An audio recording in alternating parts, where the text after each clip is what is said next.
ಹಾಗಾದಲ್ಲಿ ನಿಮ್ಮ ಪತಿಯ ಮೇಲೆ ನಿಮಗೆ ಗೌರವವಿದ್ದಂತಿಲ್ಲ.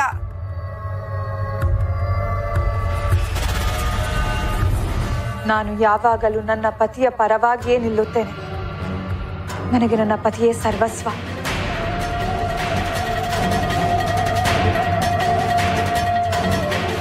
ಆದರೆ ಪ್ರಹ್ಲಾದನ ಬಗ್ಗೆ ಇಷ್ಟು ಕಠೋರವಾದ ನಿರ್ಧಾರವನ್ನು ಮಾಡಬೇಡಿ. ಅದು ಅನಿವಾರ್ಯ. ಪ್ರಹ್ಲಾದನು ನನ್ನ ಸಹೋದರನ ವಿರೋಧಿಯಾಗಿದ್ದಾನೆ. ಆ ಮಾಯಾವಿ ಶ್ರೀಹರಿಯ ಆರಾಧನೆಯನ್ನು ಮಾಡುವ ಉದ್ದಟತನ ತೋರಿದ್ದಾನೆ. ರಾಜನ ಆಶೋತ್ತರಗಳಿಗೆ ಕಂಟಕಪ್ರಾಯನಾಗಿದ್ದಾನೆ. ಅವನಿಗೆ ಮರಣದಂಡನೆ ಅನಿವಾರ್ಯ.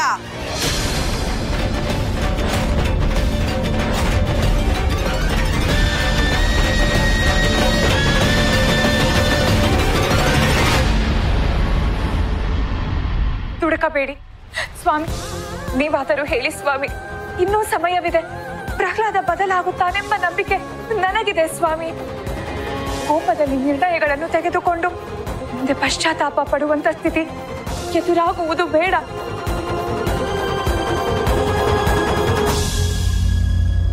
ಅತ್ತಿಗೆಯವರೇ, ನೀವು ನಿಜವಾಗಿಯೂ ಪತಿಯ ಶ್ರೇಯಸ್ಸನ್ನು ಬಯಸುವ ಪತಿವ್ರತೆಯಾಗಿದ್ದಲ್ಲಿ ಈ ವಿಚಾರದಲ್ಲಿ ಸುಮ್ಮನಿದ್ದು ಬಿಡಿ.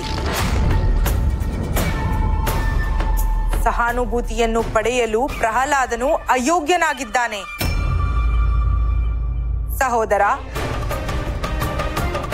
ನಡೆಯಲಿರುವ ಉತ್ಸವದಲ್ಲಿ ಸಂಪ್ರದಾಯದಂತೆ ನಾವು ಅಗ್ನಿಕುಂಡದ ಸುತ್ತ ಸಂಭ್ರಮಿಸುತ್ತೇವಲ್ಲವೇ? ಅದೇ ಅಗ್ನಿಕುಂಡದಲ್ಲಿ ಪ್ರಹ್ಲಾದನನ್ನು ನಾನು ಹಿಡಿದುಕೊಂಡು ಕೂರುತ್ತೇನೆ.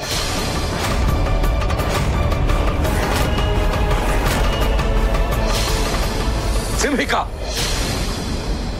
ಮರಣದಂಡನೆಯನ್ನು ವಿಧಿಸಲು ಹಲವಾರು ಮಾರ್ಗಗಳಿವೆ. ರಾಜದ್ರೋಹಿಯನ್ನು ನಾಶ ಮಾಡಲು ನೀನೇಕೆ ಪ್ರಾಣತ್ಯಾಗ ಮಾಡಬೇಕು? ಮರಣದಂಡನೆ ಪ್ರಹ್ಲಾದನಿಗೆ ಮಾತ್ರ.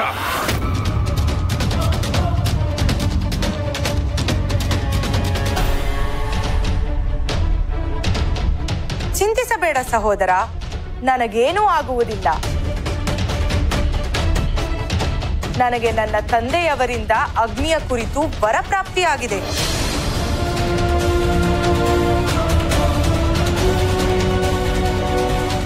ಅಗ್ನಿ ನನ್ನನ್ನು ಬಾಧಿಸಲಾರದು. ನಾನು ಅಗ್ನಿಯನ್ನೇ ಗೆದ್ದವಳು.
ನಮೋ ನಾರಾಯಣಾಯ ನಮಃ.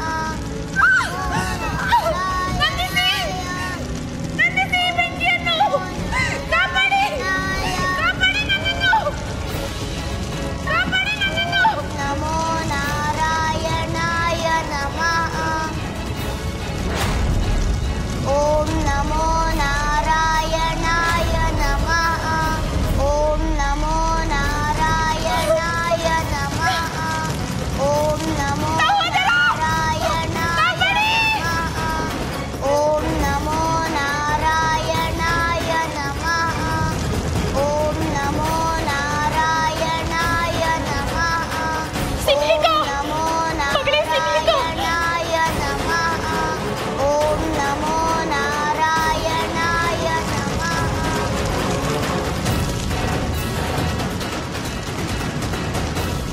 ಓಂ ನಮೋ ನಾರಾಯಣಾಯ ಮಗಳೇ ಸಿಂಹಿಕಾ! ನಮಃ. ಓಂ ನಮೋ ನಾರಾಯಣಾಯ ನಮಃ.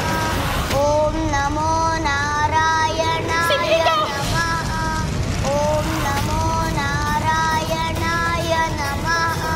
ಓಂ ನಮೋ ನಾರಾಯಣಾಯ ನಮಃ.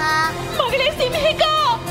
ಓಂ ನಮೋ ನಾರಾಯಣಾಯ ನಮಃ. ಸಿಂಹಿಕಾ! ಸಿಂಹಿಕಾ! ಓಂ ಮಗಳೇ ನಮೋ ಸಿಂಹಿಕಾ! ನಾರಾಯಣಾಯ ನಮಃ.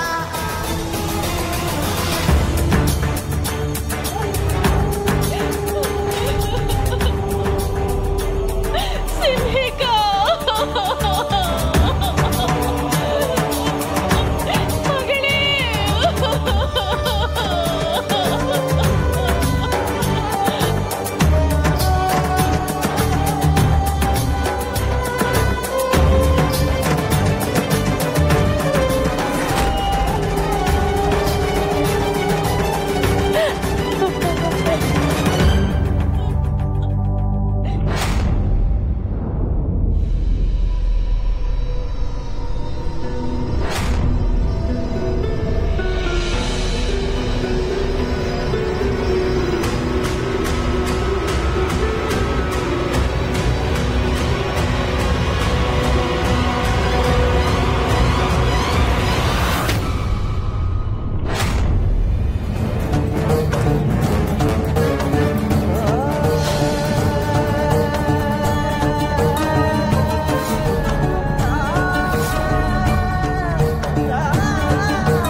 ಎಲ್ಲ ಕುನ್ನಿ ನೀನು ಉಳಿದು ಬಿಟ್ಟಯ್ಯ.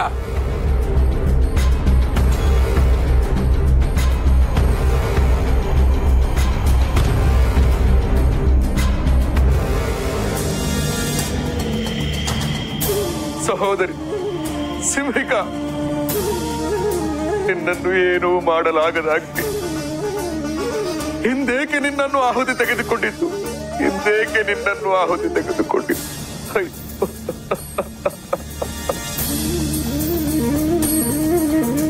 ಎಲ್ಲ ಅಗ್ನಿ, ನಿನಗದೆಷ್ಟು ಧೈರ್ಯ? ಏಯ್ ಪ್ರಹ್ಲಾದ, ನನ್ನಿಂದಲೇ ಈ ಪ್ರಪಂಚದಲ್ಲಿ ಜನ್ಮ ತಳೆದ ಹಸುಳೆ ನೀನು. ನಿನ್ನನ್ನು ಈ ಅಗ್ನಿ ಏನೂ ಮಾಡಲಿಲ್ಲವೆಂದರೆ ನೀನೆಂತಹ ಮಾಯಾವಿ. ಸಿಂಹಿಕಾಳ ಮೃತ್ಯುವಿಗೆ ನೀನೇ ಕಾರಣ. ಪ್ರಹ್ಲಾದ, ಅವಳ ಸಾವು ನಿನ್ನಿಂದಲೇ ಆಯಿತು. ಮಾತೆ, ನನ್ನ ಸಹೋದರಿ ಬೆಂಕಿಯಿಂದ ಯಾವುದೇ ಅಪಾಯವಾಗಬಾರದೆಂಬ ವರವನ್ನು ನಮ್ಮ ತಂದೆಯಿಂದಲೇ ಪಡೆದಿದ್ದಾಳೆ. ಹೀಗಿರುವಾಗ ಸಿಂಹಿಕಾ ಹೇಗೆ ಸುಟ್ಟು ಹೋದಳು ಮಾತೆ? ಹೇಗೆ ಸುಟ್ಟು ಹೋದಳು? ನಿನ್ನ ತಂದೆಯವರು ಸಿಂಹಿಕಾಳಿಗೆ ವರವನ್ನು ನೀಡುವಾಗಲೇ ಎಚ್ಚರಿಕೆಯನ್ನು ನೀಡಿದ್ದರು.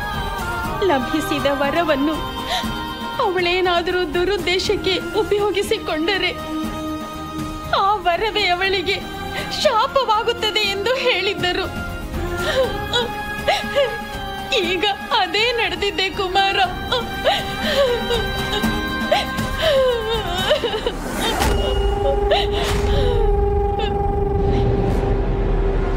ಭಟರೇ, ಇವನನ್ನು ಎಳೆದುಕೊಂಡು ಹೋಗಿ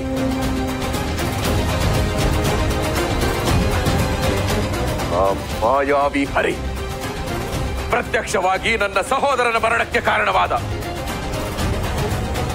ಪರೋಕ್ಷವಾಗಿ ನನ್ನ ಸಹೋದರಿಯ ಮರಣಕ್ಕೆ ಕಾರಣವಾದ ಈ ಹರಿಭಕ್ತರು ನನ್ನ ಸಾಮ್ರಾಜ್ಯದಲ್ಲಿಯೇ ಇರಕೂಡದು, ಈ ಭೂಮಂಡಲದಲ್ಲೇ ಬದುಕಿರಬಾರದು. ಎಳೆದುಕೊಂಡು ಹೋಗಿವನನ್ನು, ಎಳೆದುಕೊಂಡು ಹೋಗಿವನನ್ನು.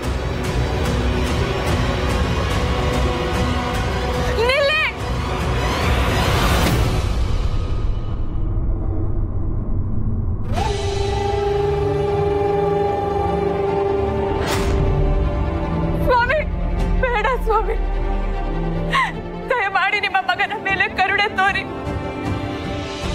ಬೇಡ ಸ್ವಾಮಿ, ಅವನಿಗೆ ನಾನು ಬುದ್ಧಿ ಹೇಳುತ್ತೇನೆ.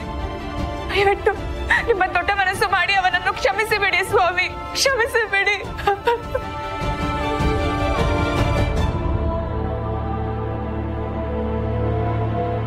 ಸ್ವಾಮಿ, ಏಕೆ ನೀವು ಮಾತನಾಡುತ್ತಿಲ್ಲ? ನನ್ನ ಕಂದನ ಮುಖವನ್ನೊಮ್ಮೆ ನೋಡಿ. ಈಗಷ್ಟೇ ಲೋಕವನ್ನು ಕಾಣುತ್ತಿದ್ದಾನೆ. ನನ್ನ ಕಂದ ಮುಗ್ಧ ಸ್ವಾಮಿ, ಅವನದೇನು ತಪ್ಪಿಲ್ಲ, ಅವನು ಅರಿಯದ ಕೂಸು. ಹಿರಿಯರಾದ ನೀವೇ ಹೀಗೆ ತಾಳ್ಮೆ ಕಳೆದುಕೊಂಡರೆ ಹೇಗೆ? ಬೇಕಾದರೆ ನನ್ನ ಪ್ರಾಣವನ್ನು ತೆಗೆದುಕೊಳ್ಳಿ, ನನ್ನ ಪ್ರಾಣವನ್ನು ತೆಗೆದುಕೊಳ್ಳಿ ಸ್ವಾಮಿ, ನನ್ನ ಪುತ್ರನಿಗೇನು ಮಾಡಬೇಡಿ.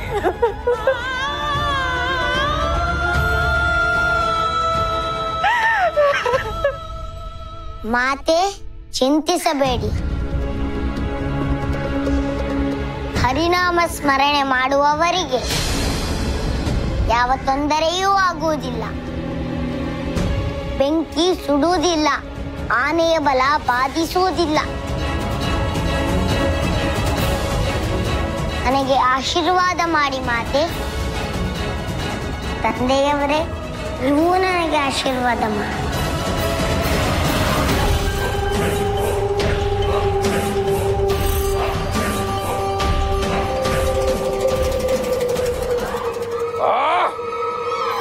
ಎಳೆದುಕೊಂಡು ಹೋಗಿವನನ್ನು, ಎಳೆದುಕೊಂಡು ಹೋಗಿವನನ್ನು.